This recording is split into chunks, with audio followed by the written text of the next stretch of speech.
beloved Boss Mike Cervera.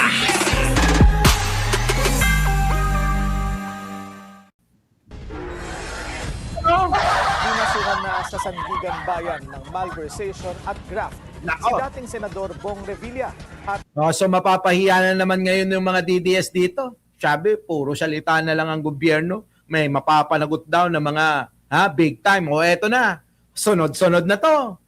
Inuna na ho si Bong Revilla. Nakaw! Mukhang, di ba Maring Linda, tama? Ito na ho. Inuna na ho si Bong Revilla. Kinasuhan na sa Sandigan Bayan. Anong kasunod niyan? Warrant of arrest. Para ho, makulong na yan. Di ba? Di ba, Lea Corpus? anim pang opisyal ng DPWH. Inihain ng ombudsman ang kaso kaugnay sa umano'y ghost flood control project sa Pandi, Bulacan. Ayon kay Assistant Ombudsman Mico Clavano, idineklara umanong tapos na ang proyekto. Kahit hindi pa ito nasisimulan. Kasama rin sa respondents ang dalawa sa tinaguriang BGC Boys, sina Bryce Hernandez at P. Mendoza. Nako, yan na. Ang dami na, mga kababayan. Paano na ito? Delikado, mga kababayan ko. The informations allege that the respondents conspired to facilitate the release of approximately 76 million pesos for the supposed construction of a flood control project in Purok 5, Barangay Bunsuran, Pandi, Bulacan. Nako. Those who misuse public funds will be held accountable under the law. Manatiling nakatutok. Ang sakit na ito, mga kababayan ko. Ano kaya masasabi ng mga DDS dito? Ano kaya? Ito ho yung mga bata-bata ni Duterte. Ito ho yung pinalaya ni Duterte. Nakakulong na ito pero dahil, syempre alam nyo naman si Digong, demonyo yon, yung mga may kasalanan, kailangan welcome. Saan? Sa tropa nun. Ang tropahan ni Duterte, mga kababayan, puro sindikato. Bakit? Paano ko nasabi? Kita nyo naman. Lahat na lang, kakampi niyan. Atong yan, si Jinggoy Estrada. Sino pa? Si Ramon Revilla. Sino pa? Michael Yang. Lahat na, mga kababayan. Sila Alice Go. Nako! Mga Chekwa na drug lord, yun ang mga tropahan ni Duterte. Ngayon, tanong nyo nga sa akin, si Pangulong Bongbong, ano ang tropa? Puro mga mabubuting tao. Diba? Sabi nga ni Efren, welcome sa circle ng mga illegal.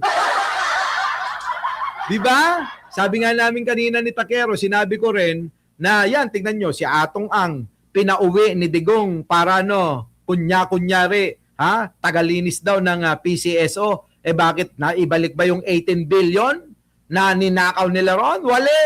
Walang naibalik. Moro-moro. Laway-laway lang ang kay Duterte. Pinaniwalaan ng mga mangmang yan. Diba? Diba, SP Ake?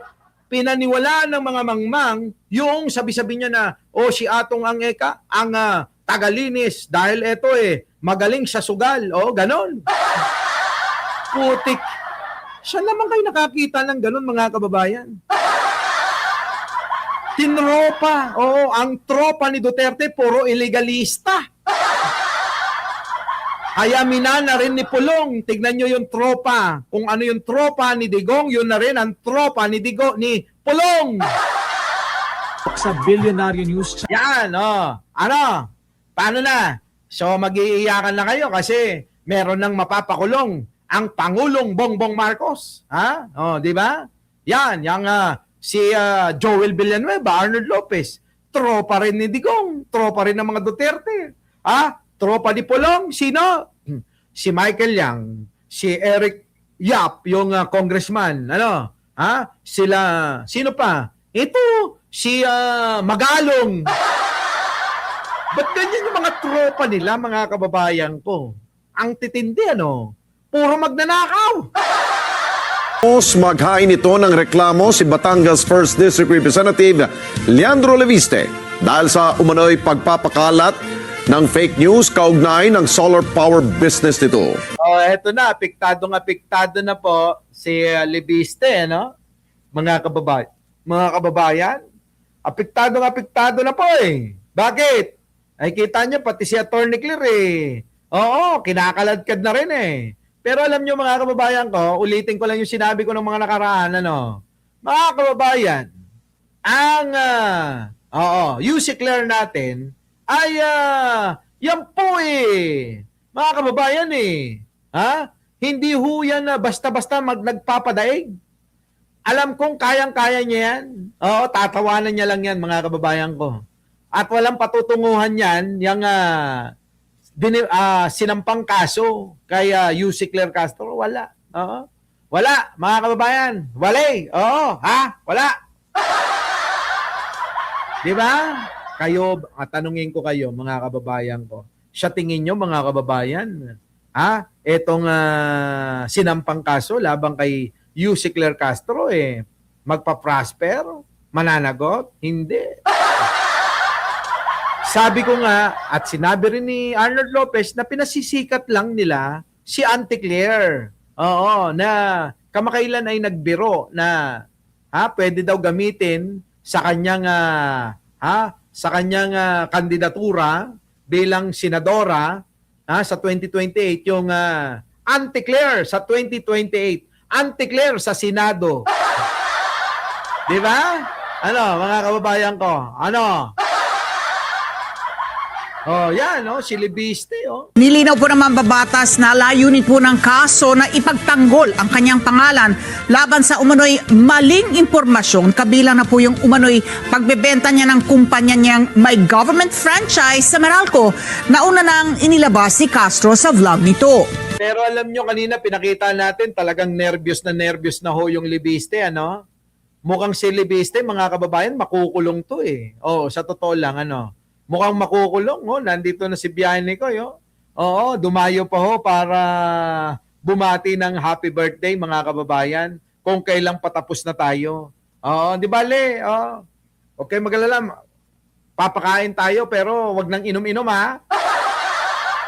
Ayoko nang inom-inom. Kain-kain lang tayo. Yun na yung masaya na tayo, ha? So, ngayon, tanong ko sa inyo, mga kababayan ko, eto ba, si Libiste gustong i-divert, ganito yan kasi, mga kababayan, ha? Ang Libiste gustong i-divert yung issue niya kay Attorney Claire. Ganun yan. Kasi nga masyado nang nakatutok ang media, ang mga vloggers tulad natin, kay Leandro Libiste. So ang ginagawa niya ngayon, gusto niya, divert ko to, pagkakataon ko na to, ganon, ha? Dinadivert ng Libiste yung issue. Akala niya naman, makakatulong, lalong ikinabaon, mga kababayan. Lalo po itong, ikinabaon. Isa pa, gusto niyang busalan yung bunganga ni Attorney Claire. Oo, gustong busalan ni Libiste para hindi na makapagsalita. Kasi mga kababayan, ang laki ng impluensya ng bawat opinion, pananaw na sinasabi ni Attorney Claire patungkol dito sa mga issue niya. Nakuha nyo, mga kababayan ko? Malaki, sobrang laki. At sinasakyan ng mga kung sino-sino, yung vlogger man, media man, yung kanyang mga sinasabi. Ngayon, papayag ba tayo na gano'n ang mangyari na i-divert niya yung issue kay Attorney Claire dahil mayroon pang wow! 110 million ang kanyang hinihingin danyos. Kita nyo? 110 million. Saan ka naman nakakita ng gano'n, mga kababayan ko? Diba? Shocking. Pero wala yan. Kasi huling topic na natin yung issue na yan. Tumutok tayo sa issue niya na kailangan niya magmulta ng 24 billion. Yun, mahalaga. Hindi yung 100 million. Oo, mapupunta lang sa kanya yon. Dito tayo sa mapupunta sa gobyerno, 24 billion pesos. Yun yung dapat nating tutukan na mabawi natin, katulad ng mga nagsole ng maraming pera tulad ni Henry Alcantara at iba pa na mababalik sa National Treasury. Yung mga pera na yan. Tama, mali? Oh, saan kayo?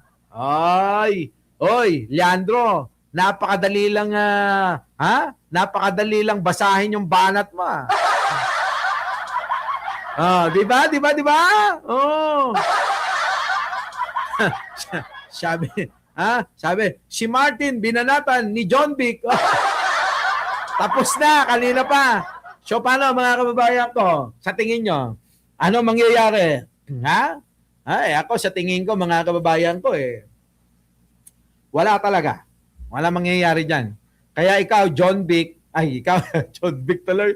Kaya ikaw, Leandro, tigil mo na yan. Asikasuhin mo yung iyong kaso at doon tayo tumutok at alam nyo na, ang gagawin natin, tutukan nating maigi itong kaso ni Libiste na kailangan maibalik, ang dapat maibalik na pera. Ano?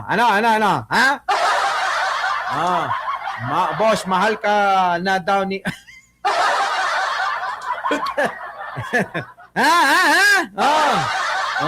So alam nyo na. So paano mga kababayan pa? Kasi nandito na si biyahe ni Koy. Tigil na natin to. At syempre, alam nyo naman, kakadating ko lang kanina, may jet lag pa ako at sinisipon ako dahil sobrang lamig yung pinuntahan ko. Biglang pagdating dito, biglang init, pinagpawisan ako. Kaya ang hirap no? Ang hirap ng gala, mga kababayan. Next month naman, baka pumunta ako ng Turkey. Baka pumunta tayo ng Turkey sa mga taga-Turkey. Alam nyo na. Kita-kita tayo. Ulitin ko sa mga magkikita, sa mga makakasalamuhan natin, unahin nyo magpahula. Huwag nyong unahin yung magpa-picture. Dahil yung hula ko sa inyo ay meron yung meron kayong mapapala. Sa picture-picture, wala! Diba? Iyayabang nyo lang doon sa mga kakilala nyo, parang si Jojo Chavez. Yung ating jacket, pinagyayabang sa jaggingan. Problema ko tuloy, baka mamaya may mga humingi pa. Diba? Huwag nang ganon. Magpahula na lang kayo. Paano? Ayawan na mga kababayan. Hanggang dito na lang. Kita-kita tayo bukas! Our beloved Boss Mike Cervera.